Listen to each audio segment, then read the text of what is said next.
കാലവർഷം ശക്തമായി തുടരുന്ന സാഹചര്യത്തിൽ റെഡ് അലർട്ടിലെത്തിയ പൊന്മുടി അണക്കെട്ട് തുറന്നു. രണ്ടാമത്തെ ഷട്ടർ 20 സെന്റിമീറ്ററാണ് ഉയർത്തിയത്. ഒരു സെക്കൻഡിൽ 15,000 ലിറ്റർ വെള്ളമാണ് പുറത്തേക്ക് ഒഴുകുന്നത്. പന്നിയാർ പുഴയുടെ ഇരുകരകളിലുമുള്ളവർ ജാഗ്രത പാലിക്കണമെന്നും ജില്ലാ ഭരണകൂടം അറിയിച്ചു.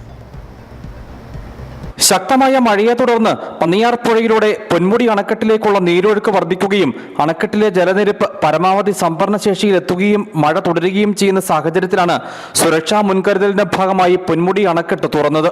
അണക്കെട്ടിന്റെ രണ്ടാമത്തെ ഷട്ടർ 20 സെന്റിമീറ്റർ ഉയർത്തി ഒരു സെക്കൻഡിൽ 15,000 ലിറ്റർ വെള്ളമാണ് പുറത്തേക്ക് ഒഴുക്കുന്നത്.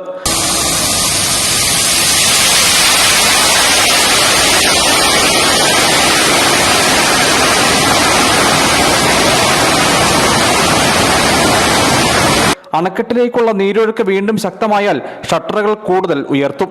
നിലവിൽ അണക്കെട്ടിന്റെ വൃഷ്ടി പ്രദേശത്ത് മഴ കുറഞ്ഞിട്ടുണ്ട്. പൊന്മുടിയുടെ വാട്ടർ ലെവൽ ഏകദേശം റെഡ് അലർട്ടിലേക്ക് നീങ്ങിക്കൊണ്ടിരിക്കുകയാണ്.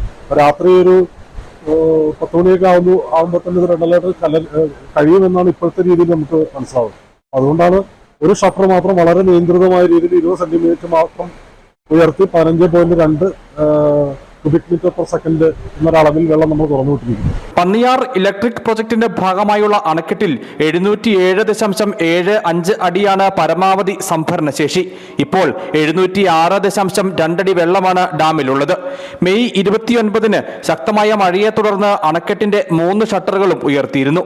പാമ്പള, കല്ലാറുകുട്ടി, മലങ്കര അണക്കെട്ടുകളാണ് പൊന്മുടിയെ കൂടാതെ തുറന്നിരിക്കുന്ന മറ്റ് അണക്കെട്ടുകൾ. News bureau, Adimali.